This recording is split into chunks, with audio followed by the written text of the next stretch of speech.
It was a cold November evening in New York. The streets were alive with rushing taxis, flickering neon signs, and the distant hum of the city. Donald Trump, wearing a long navy coat and his signature red tie, walked down a quiet street near a historic brick building. He had just finished a meeting but chose to walk back to his hotel, taking in the city's energy. As he passed a dimly lit alleyway, something made him stop. Sitting against the wall was an elderly man, his face lined with years of hardship, his hands buried deep in the pockets of a worn-out black hoodie. His sign, written on a piece of torn cardboard, read, "Veteran in need. Please help." Trump hesitated, then stepped toward him. "Sir, what's your name?" Trump asked. The man looked up, surprised. His deep-set eyes, filled with a mix of pride and struggle, met Trump's gaze. "Richard," he said after a pause. "Richard Lawson." Trump knelt beside him. "You're a veteran?"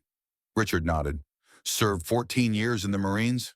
"But things didn't go as planned after that." Trump listened as Richard explained how he lost his apartment, how jobs became harder to find, and how, despite his service, life had pushed him to the streets. There was a long silence. Then Trump stood up, pulled out his phone, and stepped a few feet away.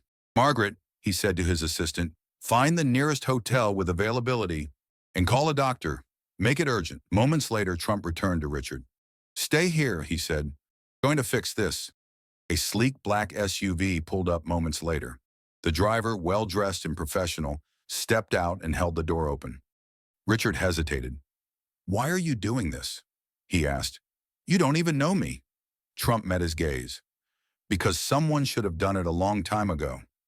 Richard stepped into the warm interior of the SUV. The city lights blurred past the window as they drove away.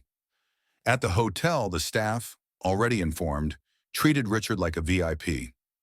A warm shower, fresh clothes, and a soft bed awaited him. Soon a doctor arrived, providing medical care and advice on how to regain his health. Meanwhile, Trump made another call to a nonprofit that specialized in helping homeless veterans. Within the hour, a representative named Lisa arrived. "Richard," she said warmly, "we're going to help you with housing, job training, and anything else you need. You're not alone anymore." Richard's eyes welled up.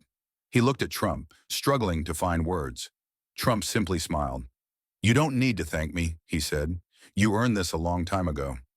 By the next morning, Richard had a plan for his future. A new place to stay, financial support, and a path forward. As Trump prepared to leave, Richard stopped him one last time. "Mr. Trump," he said, his voice steady now, "you've changed my life in ways I can't describe. Thank you." Trump placed a hand on his shoulder. "Just promise me one thing," he said.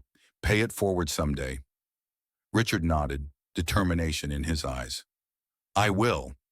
As Trump stepped out into the busy streets of New York, he felt something rare, a quiet sense of satisfaction. In just a few hours, a life had changed. And for Richard Lawson, the future suddenly looked bright.